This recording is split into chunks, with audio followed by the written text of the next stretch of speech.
the Grow Renaissance being recorded on Rally today. Joining me are two legends. I'm calling them legends. I'm dubbing them legends, whether they see it themselves or not. Sport bus special. Yeah. We've got Bob Kinford, who is a stockmanship specialist. Spending over 6 decades studying grazing techniques and cattlemanship. We also have Roger Savory, who is the guru behind biocarpeting, which you'll hear about a little bit.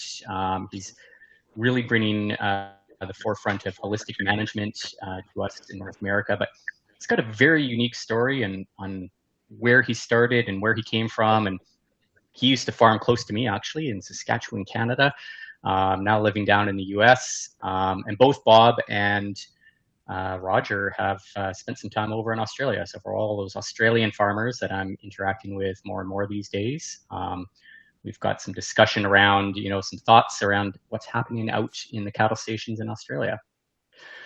So without further ado, Roger, Bob, thanks for being here. I'm going to start with you, Bob.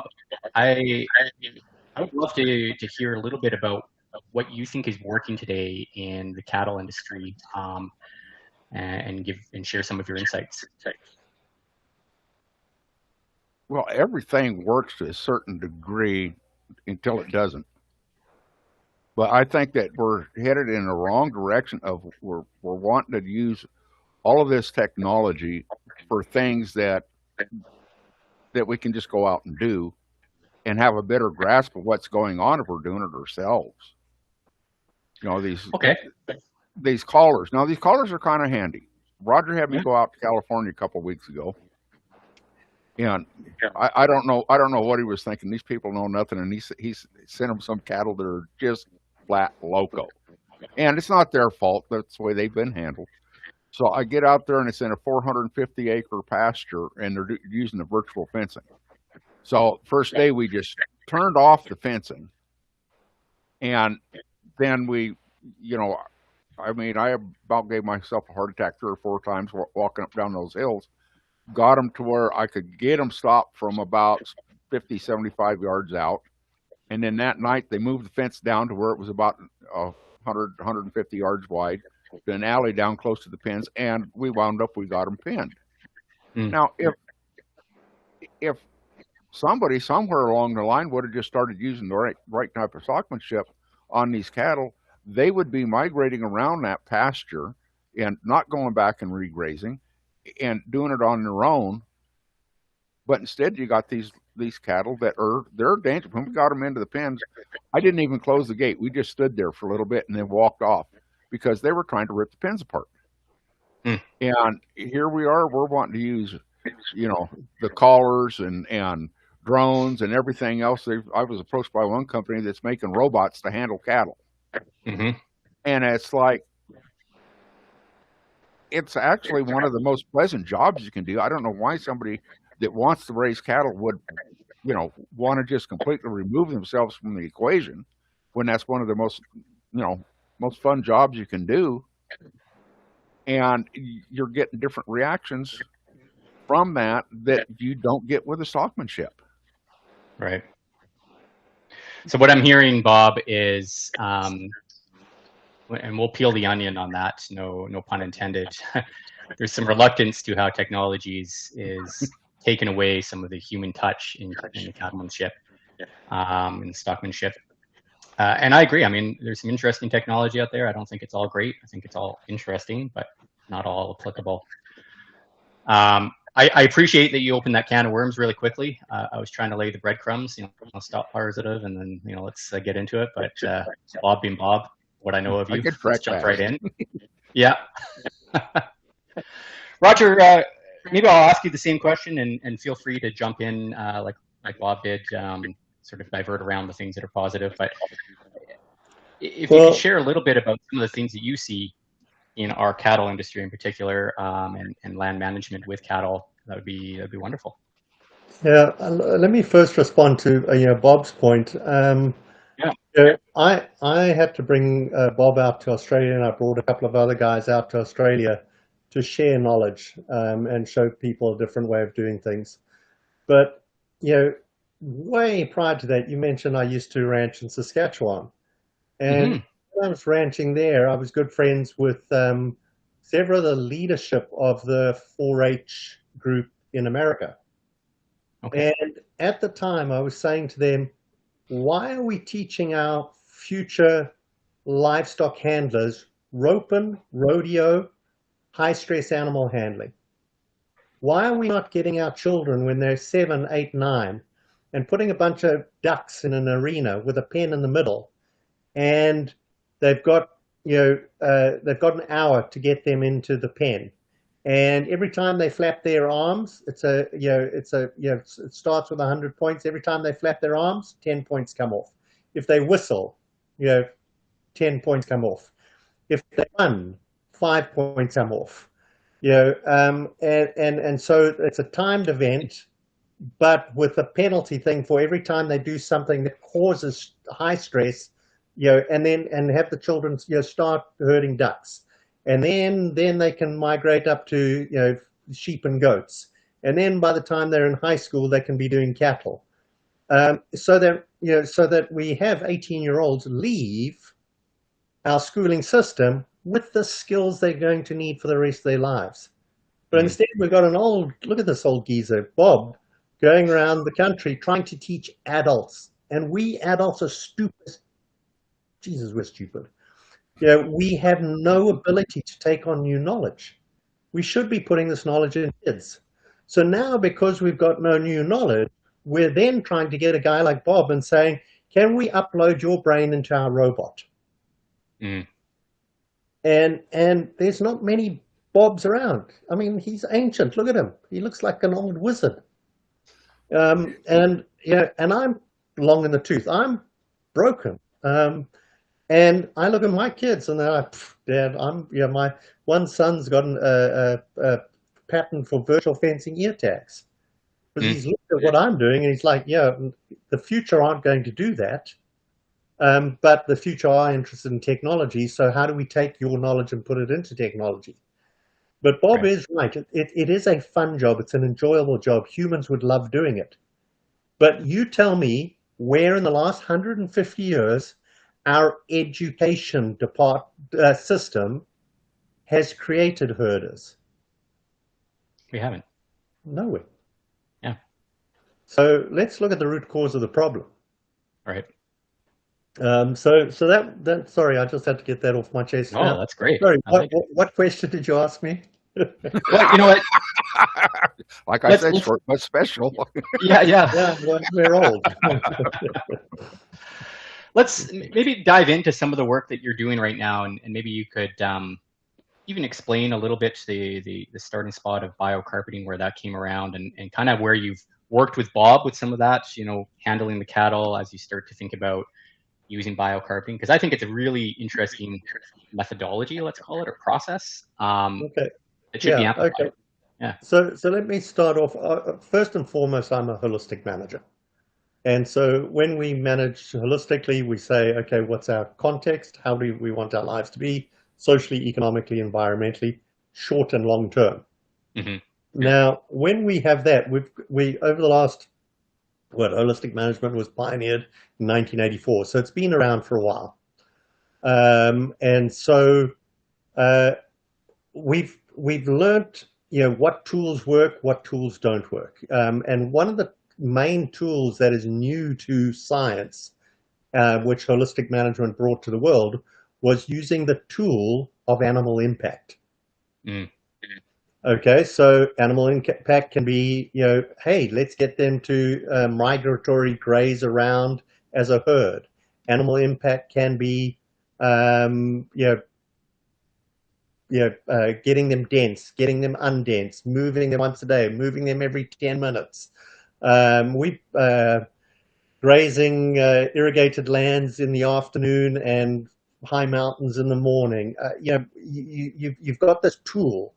So I look at grazing animals as a tool, and early on I made a discovery. I noticed that one animal was an animal, two animals were an animal, 10 animals were 10 animals, 100 animals were 100 animals, 500 animals were 500 animals, 599 animals were 599 animals. 600 animals was one animal called a herd. There was a psychological shift that took place when we got up to that 600 number, and before they had 599 different opinions on everything. Once we got to that size, they came together and they became this homogeneous unit, kind of like mercury. You get mercury, you hit it with a hammer, it scatters all over the page. Right. But if you can pull it all back together into that blob, well, then you can't get the blob apart. And so I noticed that. And so many years ago, well, about 15 years ago, Bob he was trained by Bud Williams, who was well known for how I wasn't trained by him. I was forced to go to his school, and we talked and we stayed in contact. And I never told him what my final goal was, because he, of course, thought they grazed apart. But no, I wasn't trained by Bud. Okay. Had training with Bud. How does that sound? Yeah, that's close. Yeah. So and so Bob and I've been communicating, and he was saying, well, I'm working on this bit, and I thought it was a good. Okay, each human makes a discovery, and then another one builds on it, and then another one builds on it. And I thought, hey, Bob's onto something here. Let me bring him over and let him play. Because we had 5,000, 6,000, 7,000 cattle we had to try and get into. Well, the first time was 2,400. It down in mother cow, yeah, mother cows. Yeah, and yearlings and calves. Yeah. So I think the total number, I've got the Excel spreadsheet somewhere. It was close to 5,000 or 6,000 ear tags that we ended up putting on everything. But they were over a massive area. I think the paddocks were 20,000 acre paddocks. This was Australia. So in Australia. So we would do helicopter mustering, but when I was doing the helicopter mustering, from the helicopters, I was watching how they were hiding from the helicopter. Mm-hmm. And I was like, no, this isn't working. These guys know this game so well that they're pulling the Mickey over us. So I was like, we need people on the ground who can just quietly nudge them and get them to come together as a herd. And Bob spent a couple of months without much help. We brought a whole bunch of American cowboys over, but they were what we call fence riders in those big paddocks. They were scared to leave the fences. So they weren't any use. We sent them back. But Bob and a couple of girls just quietly mustered the big herd. And he had just succeeded. And then the rains came and they scattered again. And we were all really disappointed until I went, hold on, this is the exact same thing I used to see with the buffalo in Africa. And then that bit of knowledge came together, as in, if you've got a predator-prey relationship connected to water grazing, in the wet season where there's ponds, or in Saskatchewan, what are the potholes everywhere? Yeah. In the wet season, you're going to scatter so that there's family units of every puddle of water across millions of acres, because now the predators can't find you. So now when you calve down, it's a family unit of 5 or 10 cows, but they can't, but 10 miles away is another, and 10 miles away is another. So you can do that. And then as it dries up, well, now your calves are getting bigger and stronger and more able to escape from predators. Well, now those puddles dry up first. Well, then you come to the streams, then they dry up, then you come to the small rivers, then they dry up, then you come to the big rivers. So as this happens, we go from 5 million animals scattered over millions of acres to now they get more and more and more and more bunched. Now they're on the big rivers. Well, where does a pride of lions hang out, or a pack of wolves hang out? Well, just wait by the river. Food will come. Don't worry. It's good. And what can you do? You can just lie there and, oh, look, that one's got a broken leg. Yeah, easy. Let's go get them. So now, and that was this predator prey. Well, then it rains again. Boom, scatter, go and give birth. And so that's the exact same behavior we saw in Australia after Bob had spent months getting the animals together. So I was like, it doesn't matter from our ranch management point of view. Yeah, it was a pain in the butt. From a understanding nature point of view, it was, this is fine. We've learned something. Right. But that's one old geezer doing this. I haven't found any 20-year-old saying, hey, let's figure this out. Right. They just have no interest. And Bob, what were you doing to bring the herd together? Like maybe you can explain some of that. I was just playing cowboy. Right. Yeah. All of my approaches to cattle are different. I mean, you talk, Bud and everybody else in the world is pressure and release. Mm-hmm. And I've had times in my life where, a horse blows up on me while I'm trying to get around a cow, and the cow turns, and it's like, after about the second or third time that horse does that, I figure, well, let's try something. And before he bucks, I duck off, and the cow goes. So I just pick up little bits and pieces like that. And if I'm trying to start cattle, I'm going to approach them. If I've got a big mob of cattle, say, sitting around water, I am not going to get in back of them and start going back and forth across the back of them to push them that way. I'll approach them from the direction I'm wanting to go, and as I do, they go by me. But you've got to figure out, because I mean, that's where it's fun, because every cow is a little bit different. You've got to adjust yourself for every single cow that isn't reacting or overreacting. And I mean, after you handle cattle just 2, maybe 3 times, you can have cattle that are going off in the wrong direction, come trotting up and, going at a long trot and back of them with your horse, adjust your horse's position a little bit, and they will literally turn around and run back to the herd. So it's a lot of using their own instincts for going around and by you. Josh and Gwen Hoy made the observation that what I'm doing is I'm creating murmuration in the cattle, because they've ridden with me. I've been to their place, I don't know, 4 or 5 times, and then they've met me in other places to do it. And Gwen says that, and they watched a special on murmurations, and of course they go with the birds, they go with the fish. Then they were showing a million wildebeest from a satellite view, and the one turns a little bit, and then they all turn, and it hit on them then. And Gwen says that, because a lot of times I'll have somebody ride right in back of me, so that they can watch what I'm doing and see the reaction up close. And she says the first thing that happens is I'll shift my weight in the saddle, which puts a little bit of a bend in my spine. My horse's spine bends the same direction, and then as I'm approaching a cow, its spine will turn in the same direction. And depending on the severity of your angle and close, you can either turn them completely around or just turn them off 4 or 5 degrees to head where you want to go, and from 40 or 50 yards in back of the cow. It's hard to wrap your mind around until you actually watch it happen and up close. And even then, there's people that can. I worked with a manager that he would see me fade off a cow and turn them out the gate 100 times in a day, have troubles with one, and he'd come up on the cow side of me and just drive around me and then start chewing me. I don't know why you do that sinking fade turn. It doesn't work, So right.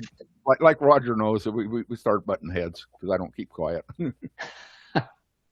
That's good. That's good. And so just to bring this back, full circle, how do we get, how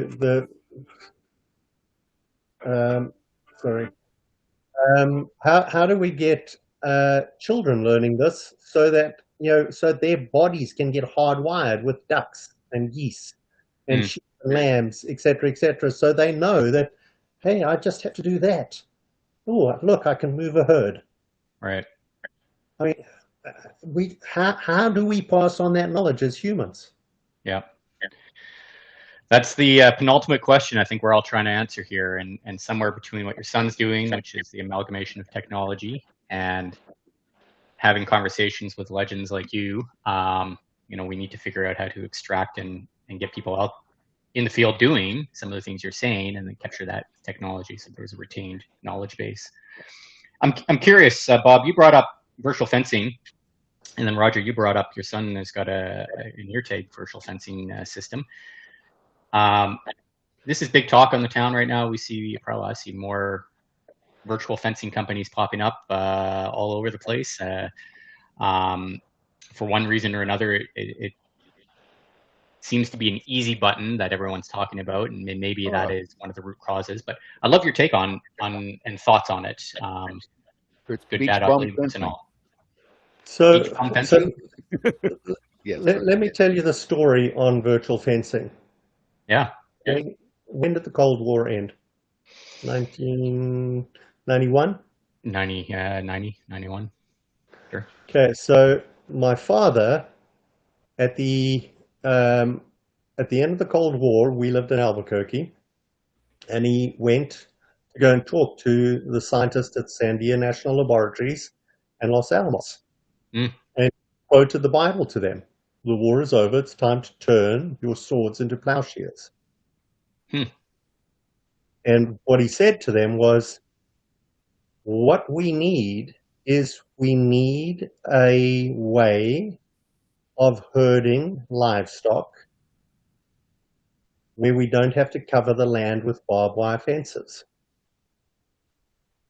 That was the beginning of even the idea being put into humans' heads to create virtual fencing. So it just shows how long and how much technology has had to be invented between now and then. Yeah. I mean, GPS had to get smaller, had to do the research. How does sound react? How does shocks react? Had to mapping programs, smartphones, apps. I mean, but it was, okay, if we can dream it, we can do it. Right. And so then my son has got these two basically small ear tags that would fit in a cow's ear that just do amazing things. But Bob just was working with the Gallagher virtual fence stuff, which is huge, soccer ball hanging under their necks, and everyone's like, but I'm like, when I was a young soldier, I carried a cell phone for my colonel. It was a briefcase. Yep. You're a signaler. It was a briefcase. Yeah. So my point is that we start you start big and bulky, and then as people get used to an idea and more adoption, etc., you can get smaller and smaller.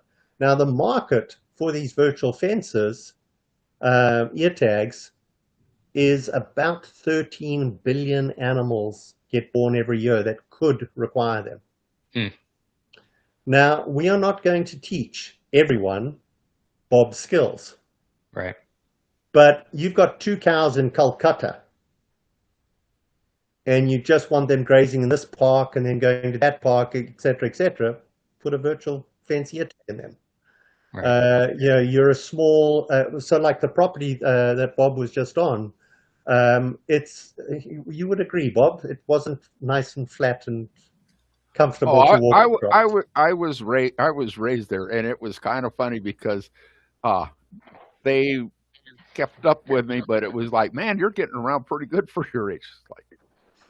So, but the moral of the story was, I did when I was a kid. when I did the costing to put electric fence to subdivide it so we could get rest and recovery periods, I just said it's not going to happen. All right.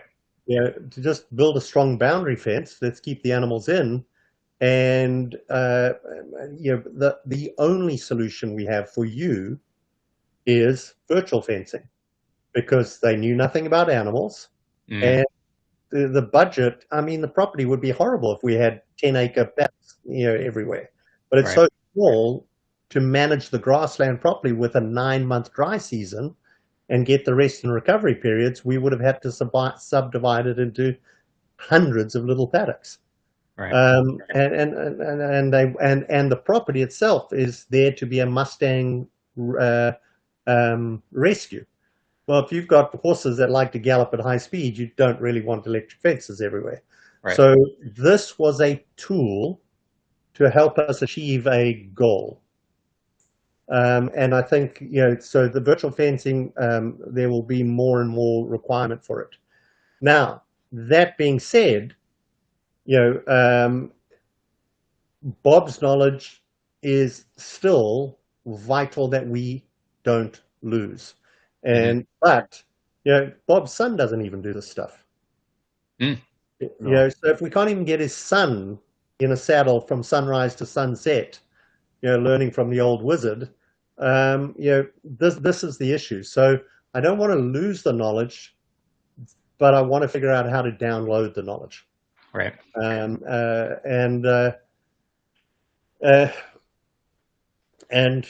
yeah, that's the thing. And Bob's one guy in America. The way we herd cattle in Africa, very different. It's all on foot. It's all done by children.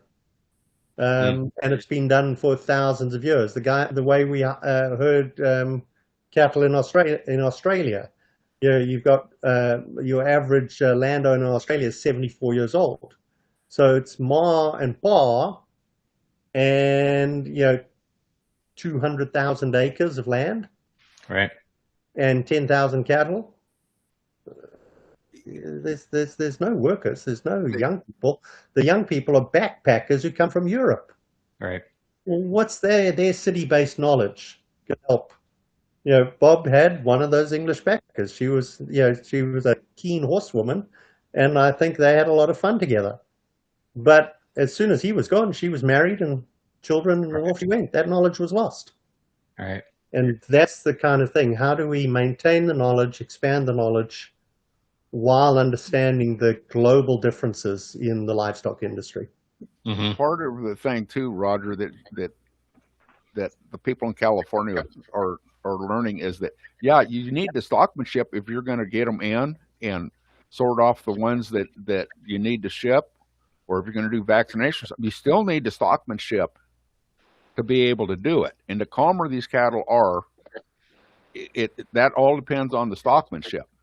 And in Australia, when we were running all those through, and we had some of the neighbors' strays were used to being handled horseback, and they would eat your stinking lunch.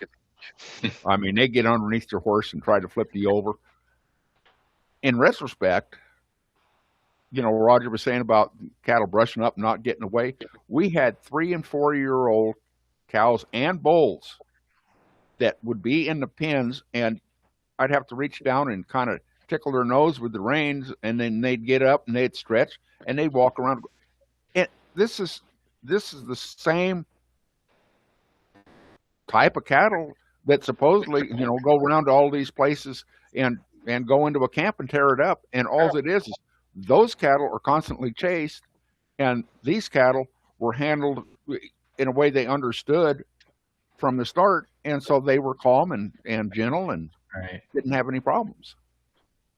So you still, even if you're going to use all this technology, you still need the stockmanship in, or else you're gonna have a wreck. Yeah. Mixing tradition with technology, it's marketing. Yeah, and Bob's right. Cattle they're very forgiving. We bought some cattle at an auction in Zimbabwe once, and it's actually quite a funny story. So I'm at the auction, and I'm sitting next to a guy who's bidding on everything.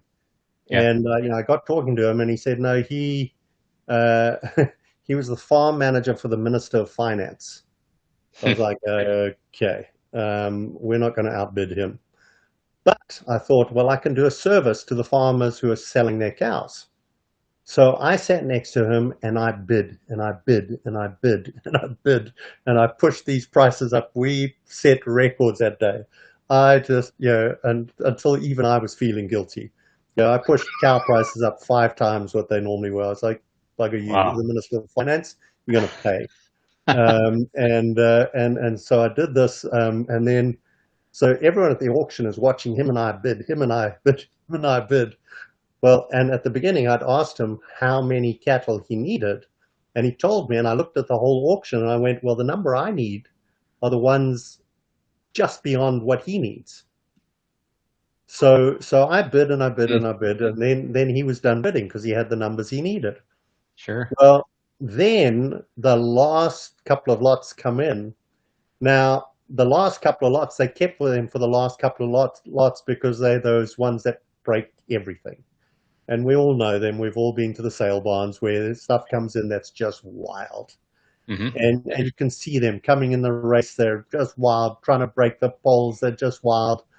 And the auctioneer calls, price, and everyone sits there, and the price drops, and the price drops, and the price drops, till even I was feeling guilty that the price was so low.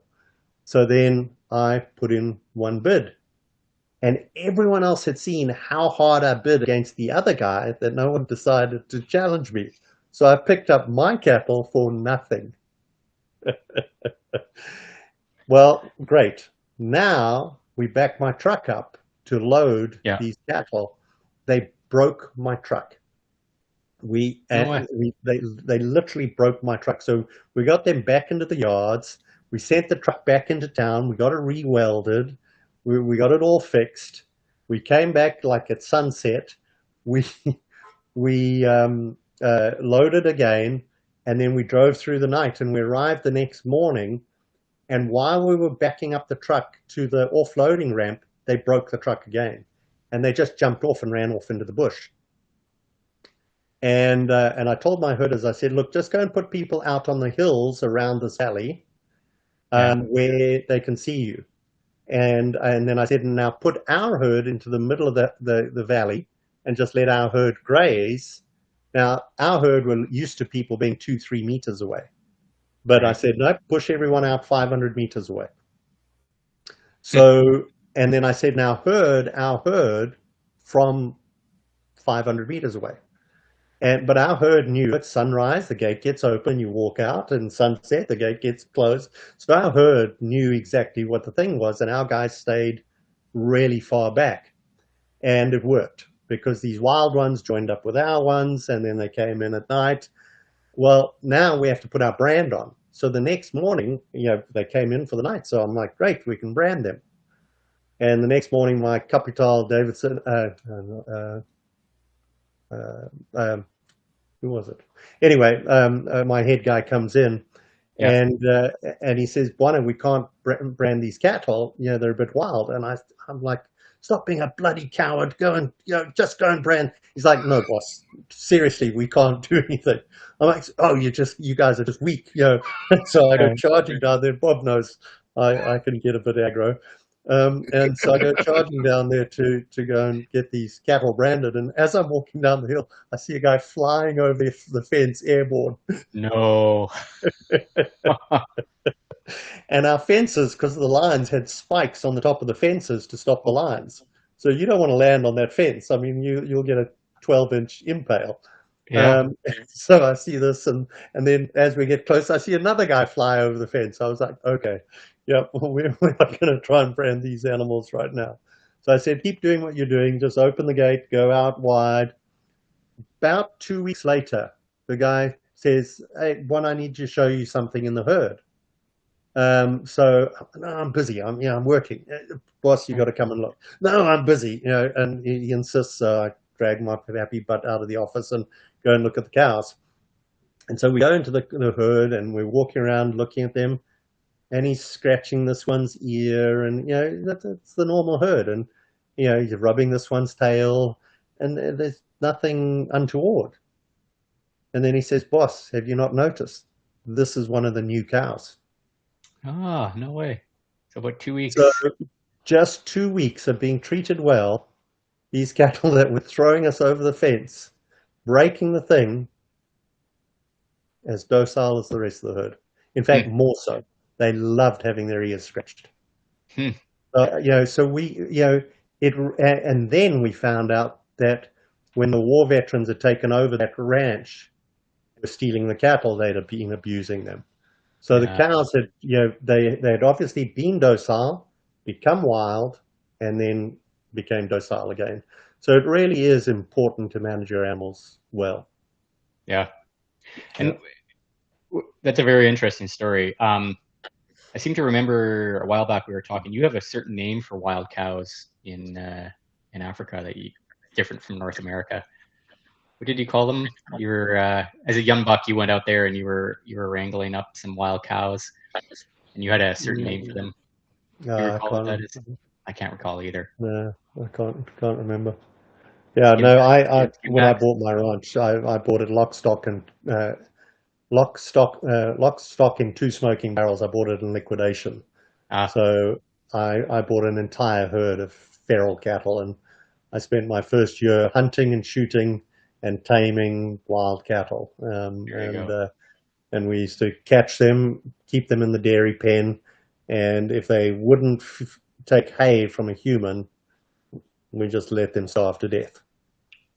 As in, you will get tame or you will die. And one chose to die, but all the rest tamed down enough that once they were feeding from a human, then they went back into the herd, and then they were fine. But we had 16-year-old steers with no brands. Wow.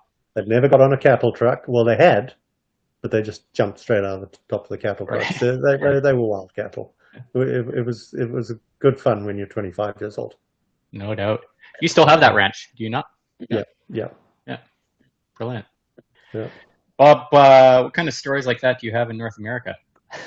Keen to hear. Oh, let's see. I've got more than one.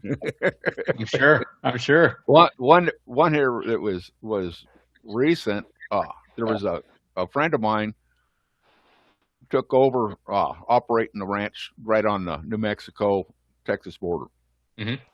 And it was part of 3 units, and the place had been without anybody on it for 3 years.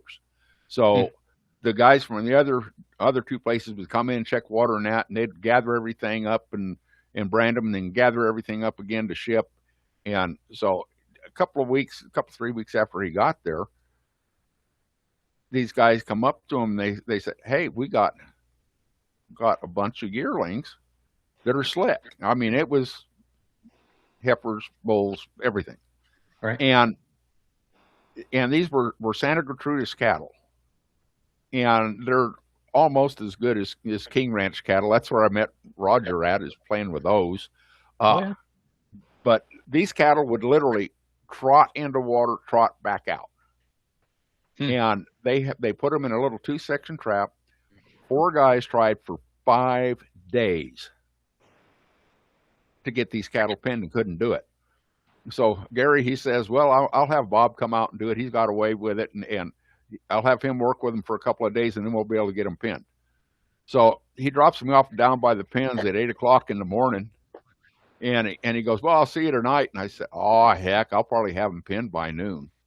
And he just rolls his eyes, and I had them pinned by 12:45. We had lunch. We branded them. We went ahead and worked them. And just as we're finishing up the last bunch, one of those guys shows up and he goes, "Oh, you guys got lucky." And Gary goes, "Well, it wasn't us guys." He says, "I didn't have anything to do with it. Bob had them pinned by 1 o'clock." And the guy just gets mad, and he says, "Well, you're a lucky son of a," and he jumps in his truck and he peels out. Well, I settled the cattle down a little bit in the pens and took them out to a trap. And the next morning I took out and drove them out 3 miles. And I mean, they were just like anybody's cows. They just went. So it's like, it doesn't take that long to settle them down. Right. Using the right stockmanship. Right.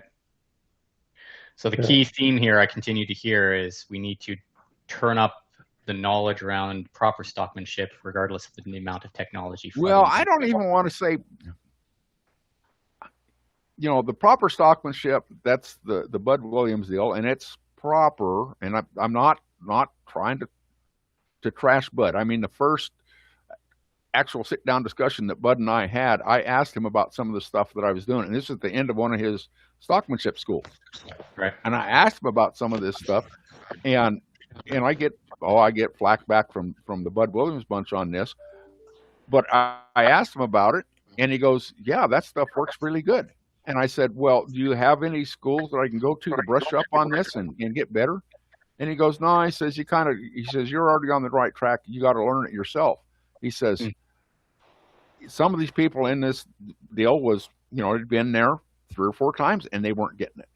Mm. He says, this stuff is just too advanced to teach, which it was just how to teach and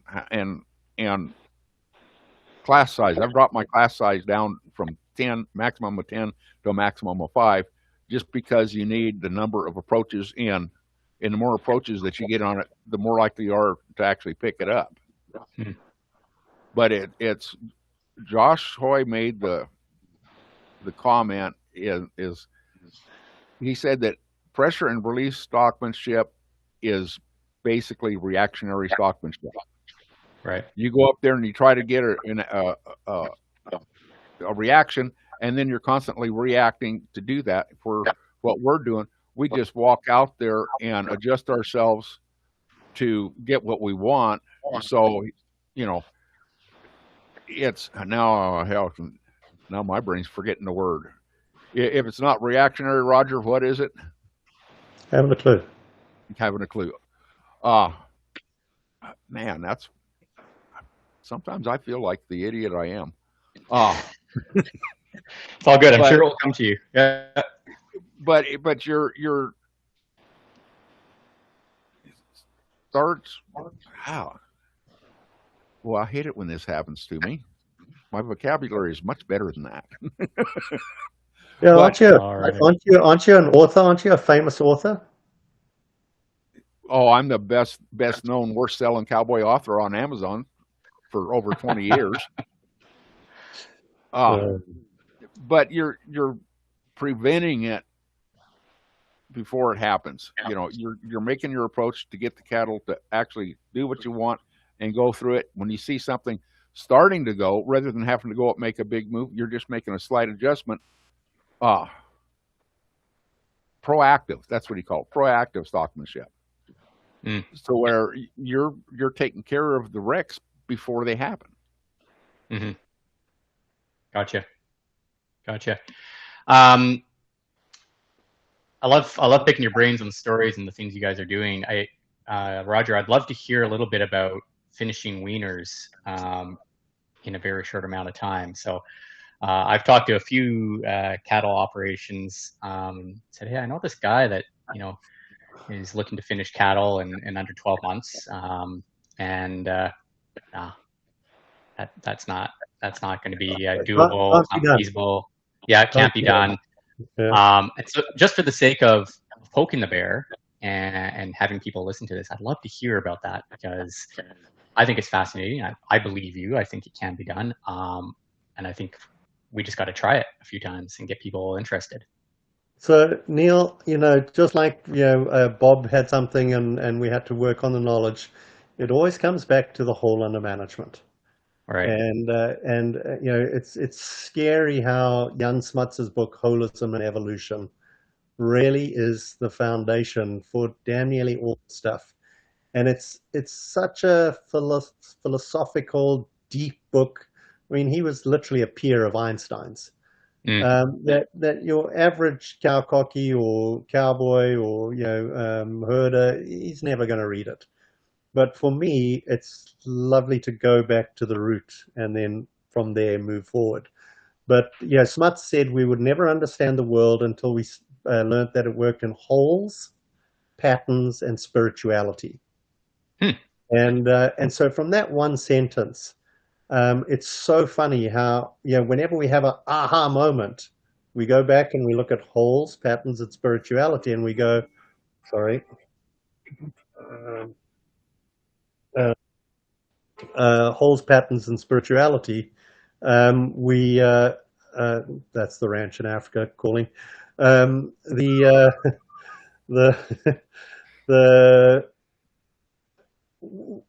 of the things we realized when we looked at a whole is that cows don't eat grass. Say that again. That was a massive moment. So so all these cattlemen listening, cows don't eat grass. Cows are carnivores. Okay. Head blown, mind blown.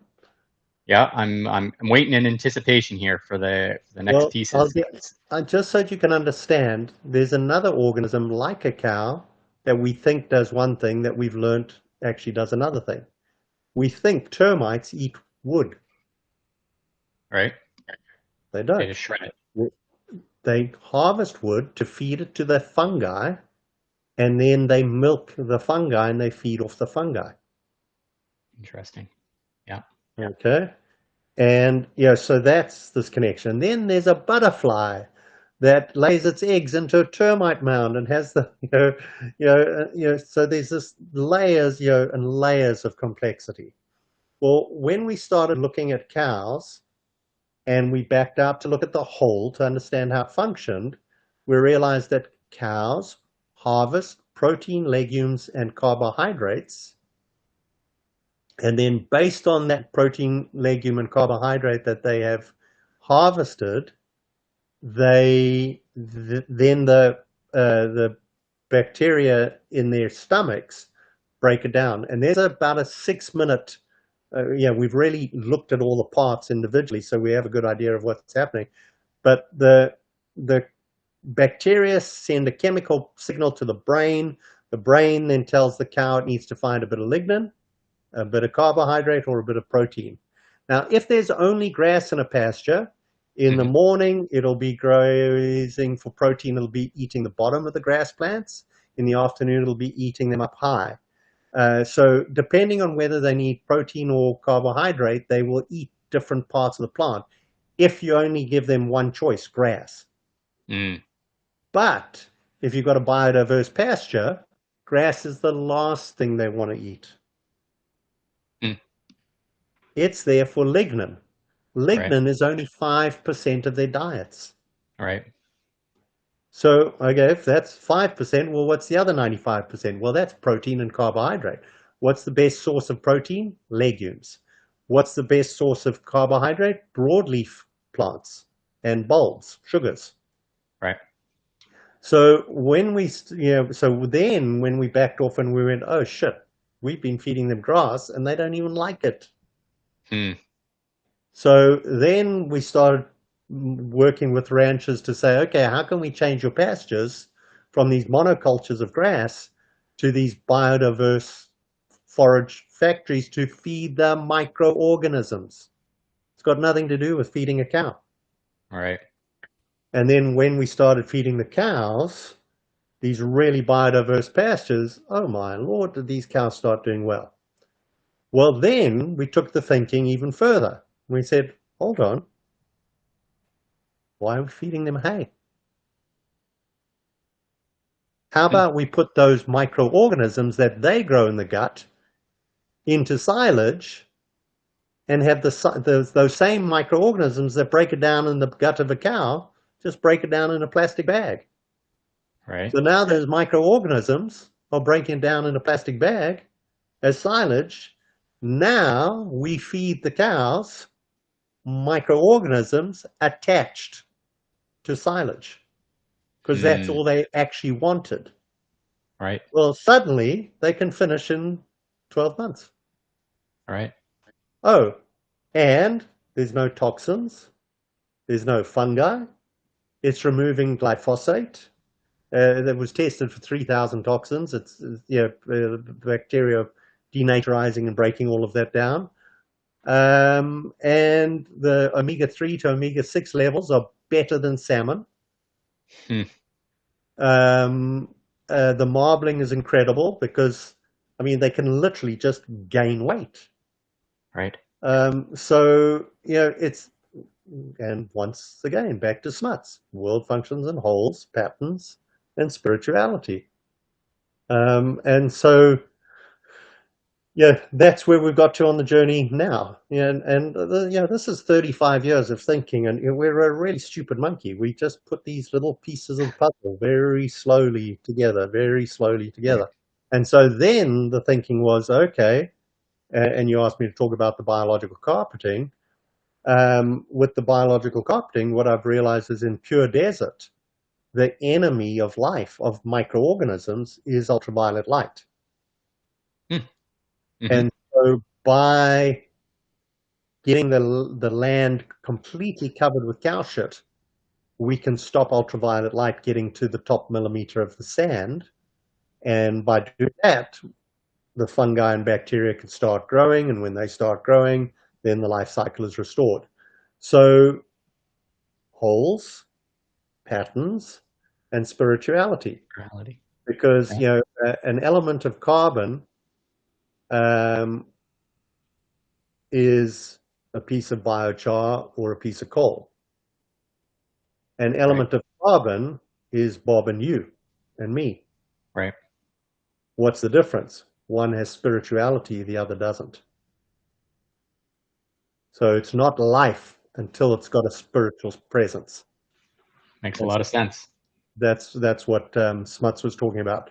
So a lot of people go charging off on the, oh, it's carbon. No, the spirituality is the point. It's got to have life. Right. And it can be an element of carbon, dead, or it can be an element of carbon with life. Mm-hmm. And that starts literally at the microscopic bacterial level. So you know, it's, you know, and what did we start talking about? Cows and what they eat. Yeah. You know, so this is the journey as we understand, and then when we understand these pieces more thoroughly, the whole starts to function better. Yeah. So fascinating. Cows don't eat grass. Yeah. Let's they're actually carnivores. I love telling vegans that their cows are carnivores. Yeah. Very, very interesting. So, Bob, do you notice when you're handling cattle, do you notice a difference in their temperament for those that eat grass or those that have more of a Roger practice? Well, it's a little bit, what my observations are a little bit different than Roger's. I mean, when I actually had cattle going, you know, groups of 1,120 head going in pivots. And the guy I was working under, you know, he'd have groups like that. And my cattle were going around and just eating that top third of the plants. And his were eating them all the way down to the ground. And mine were staying in the paddocks for 3 to 5 days longer. And because they were only eating that top third, when we took them out, it was another, you know, 5 to 7 days faster recovery time. And at the end of it, at the end of it, you know, when we shipped everything out, their rate of gains was identical. So how do you eat less, but it doesn't affect your gains? And I was talking to Temple Grandin on that, and she says, well, that's simple. She says, that's for their rumen efficiency is on that top third. Well, when you get out into a pasture, they do the same thing, but then they're selecting for different forbs, and it brushes.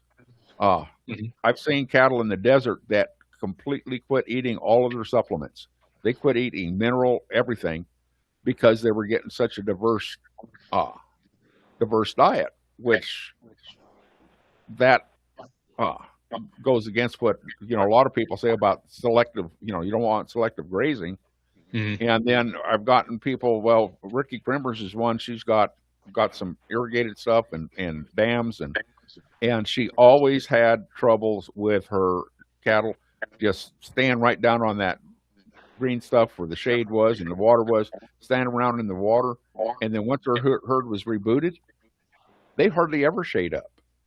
And, you know, they're again talking with Temple on that. She says what the deal is because their rumens are working at maximum efficiency, that they're not overheating as much when they're going out there and doing like a lot of cattle do, especially on set stock operations, just biting down at the bottom part of that plant and eating the lignous part.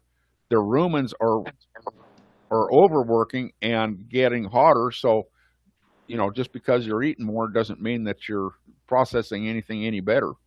Right.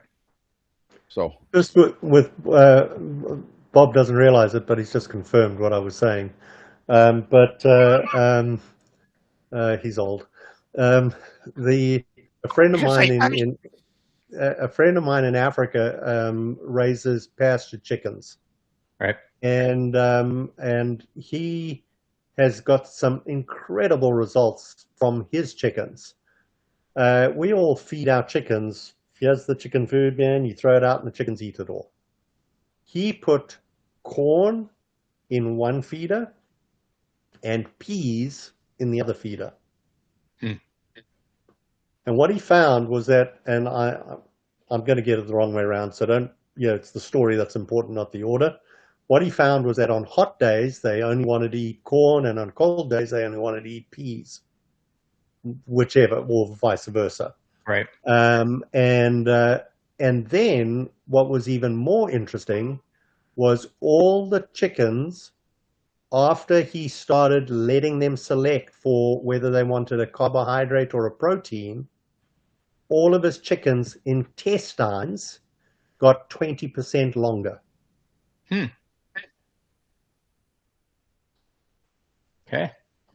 Yeah, well, there you go. there is so much we don't understand, but Yeah. because of our conversations with cattle and thing, he decided to try it on his chickens, and that was the result. And he found that, on hot days, like I think it was hot days, I think it was cold days they wanted carbohydrate, hot days they wanted protein. But on the hot days, and this is in Africa, they literally wouldn't touch the other food source at all. Very interesting. Very interesting. So animals seem to know what they need, etc., etc. His gains were faster, but what he could scientifically measure was a 20% longer intestine, because that's significant. Yeah. Very, very interesting. And that's another thing. Whenever I go out and I do it, like if I just go out to ranch and I'm working for somebody and well, like Chris Gill, you get out there 3 days a week, and some weeks you wouldn't get into the cows and wouldn't, so it'd come together. But when I do a school and I go out there and okay, we're going to reboot these. I mean, this is consistent as a clock. On the third day, all of a sudden they diversify their diet, Mm-hmm. and they start selecting things that they normally don't eat. Mm-hmm. I mean, I've had last school in Montana last summer, they went to eating spotted knapweed. Cows aren't supposed to eat that. I've had them eat leafy spurge. In Kansas, they'll start eating ironweed. And one of cows' favorite things that a lot of people say they don't eat is giant ragweed. And I had one and it was in Kansas. They had this grass that was like almost up to your waist horseback that the cattle wouldn't eat. And they had great big seed heads on it. And I thought, well, it's odd that they're not at least stripping that off. And I asked the guy, I said, well, what's the forage content of this? And he says, well, nobody knows. He says, nothing eats it. Indians used to make baskets out of it, and the settlers would braid it up into firewood. Okay. Third day of that school, we had 1,500 head of cows, and they're all grazing up this ridge. One towards the back, all of a sudden just wandered over, took a bite of that. That entire herd turned around and just went down that draw, mowed it, went around the corner, come up the next one. When he took, and it was for a Desiree ranch, so they had their own labs. He sends in a forage test, and it was as good as Timothy. So they have the knowledge to select properly, but there's something that's stress oriented that will keep them from it. Okay. And that goes right back to the stockmanship. And Vought's work showed clearly that cattle that moved more than 20 miles from their home range took up to 3 years to learn the new forage. And they learn from an old animal that can tell them, hey, this is edible. Right. So we always try and keep an old steer from a ranch when the new stuff's coming on, so the old guy can teach the new body calves that arrive, hey, this you can eat, this you can't, etc., etc. Really applied in California with eating the poison oak. Right. Cattle from Texas have never seen this stuff. When they arrive in California, if there's an old cow that can show them that it's edible, it's like the first thing they eat. Right. Which Well, got a ranch covered in poison oak. That's nice if you can get rid of it. yeah. The guy that had the ranching reboot, Brian Alexander, he bought some cows or some heifers from Josh and Gwen. They were rebooted, and they're like 150, 200 miles apart. Mm-hmm. One's in the Flint Hills, and he's in the Red Hills. So he brings these heifers home, pulls them out into the pasture, turns them out, and at springtime, you got all that lush growth going on the bottom, and his cattle were all just chasing that green. Those heifers walked down through the middle and put their heads down a little bit. Then they went up on the hill and put their heads down and started doing something. And he thought, well, they're crazies. He didn't know what they were eating. Second day, after the third day of them doing this and dragging some of their cows up, he went up there and started looking. And he said they were eating forbs that he didn't know that they had. So this is not necessarily a deal of you have to teach them to do it or it takes 2 years to acclimate. That stockmanship will turn them around where they will acclimate within a few weeks. Very interesting. Well, the research shows 6 minutes. 6 minutes. It's 6 minutes, a chemical reaction between the bacteria in the gut and the brain of the cow. Yeah, but I'm talking about for making that selection. But from the first one tasting it, it gets a chemical reaction in its gut. Yeah. That chemical reaction 6 minutes later goes to the brain, and then they get a positive response. I mean, we can break it down literally to that level of this is what's happening. Now, we as cowboys, we're looking, going, what's going on? But to think that these are all chemical connections, right, being made in a world that we don't look at as a big chemistry lab.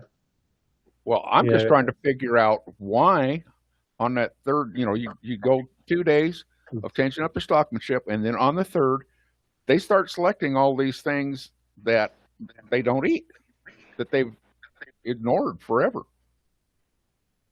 What makes that? Yeah, but what? Yeah, it's a hole. It's something in there in a hole, but there's a part in that hole that you can drive a Mack truck through that's making them do that we haven't recognized yet. And that's why I started saying 599 individual cows, and suddenly you've got a herd. They act differently. Right. And they start communicating differently, and there's something. I can just observe it. I'm not smart enough to know what's happening. You can observe it. You're not smart enough to know what's happening, but we're all seeing it. There's these differences in behavior. Yeah. You just have to look at pigs in a pigsty, in a piggery, versus pigs in a pasture. Yeah, It's the same pig, but it's totally different behavior, mindset. I want to say there's a humanity to a calm, well-managed herd. Yeah. Well, we see it in the largest feedlots in the world, urban cities, right? Yeah. We see that herd mentality, the go, go, go, rush, rush, rush, the rat race that we all talk about as humans. And then we go out to the rural countryside where it's calmer, quieter, slower pace of life.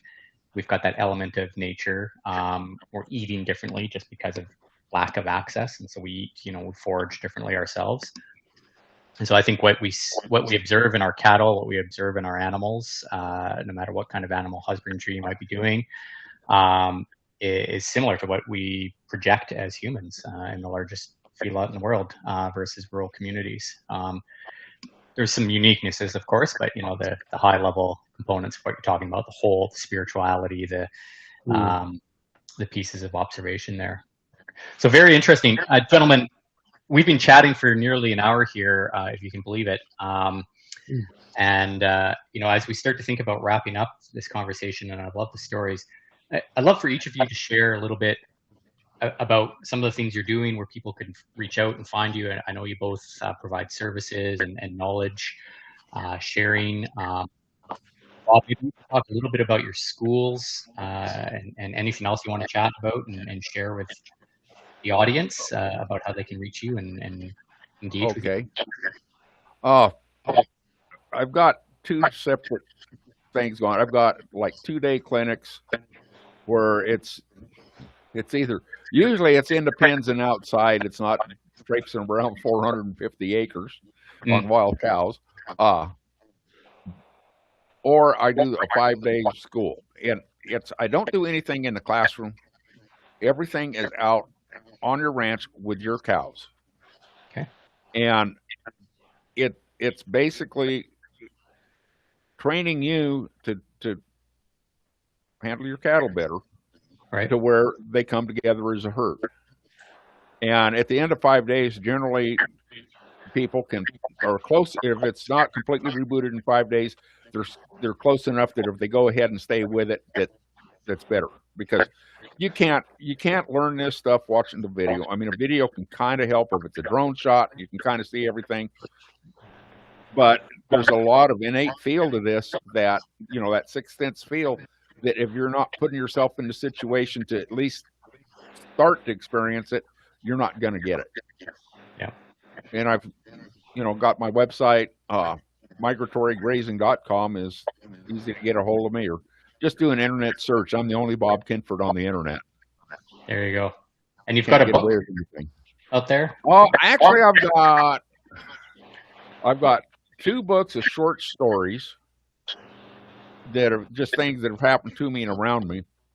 Then I've got a 3rd book that I wrote as kind of a substitute for True Unity by Tom Lawrence. Mm-hmm.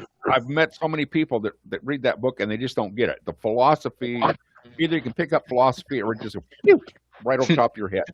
Mm-hmm. So I put together a little book. It's real easy to read. I mean, kids can read it. But what I did is I told the stories. Yeah, I know, Roger, not enough pictures for you. I put it together where it's the horse telling the story. And there's 15 horses that most people would consider problem horses. And they're describing what I'm doing and their feelings on reacting to it. And then the last book is a cookbook. Right on. Yeah. Literally, Bob spends too much time in the saddle with an idle mind. That sounds. Oh no, right. my mind is running. I've got ADHD so bad it's not funny. It's never quiet. You have been causing me sleep lately, because I'll go to bed and I start thinking about that project you got starting up in New Mexico. I'm going to call you after this because I've got questions spinning off on that. Brilliant. Yep. Brilliant. Well, same for you, Roger. Love to hear how people. So I have 2 things going on. Until 16th of May this year, I'm working on my Deserts to Grasslands Feeding the Future project. And May 16th will be my 20-year anniversary. If I fail to secure the land and the finance by the 16th of May, I'm shutting that project down as just being 70 years too advanced of humans being ready for it. But we are making good progress. We've got a lot of support from the USDA and Secretary Rollins and Kennedy and some of the Turner family. So we're doing that. But if there's one more thing that stops it, then I'm just calling it quits. Because as Bob knows, I've been at the finish line so many times, and then human instinctual fear has stopped the project. And I'm ready to go home to my ranch in Africa. So if between now and 16 May, if that continues going, well, that's what I'll be doing. If not, I'm funding everything that I've done with the Desert Project. I've always been a consultant and a rancher myself. That's why Bob was out in California recently. He was working with my clients. I've got a lot of knowledge, and I kind of am pretty good at getting ranches up and going and profitable, I bring the financial knowledge, the land knowledge, the social knowledge, and the good stories. So I've got I've got the website for the Desert Project, which is fixeddeserts.com. and then my consulting. I use a different website for that, and that's Roger at SGM, Savory Grazing Method, sgm.com.ag for agriculture. So if it's consulting, if you can use email, but if it's fixed deserts, then it's rogerfixeddeserts@gmail.com is how to reach me. And but for just general knowledge, if you've got a couple of hours to spare, go and watch and listen to all the podcasts on fixeddesert.com. And it's a great place for you to get weird ideas into your brain. I love it. I love it.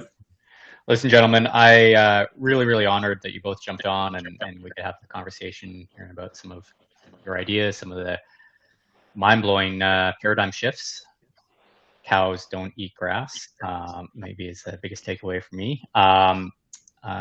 So thank you so much. I look forward to staying in touch here.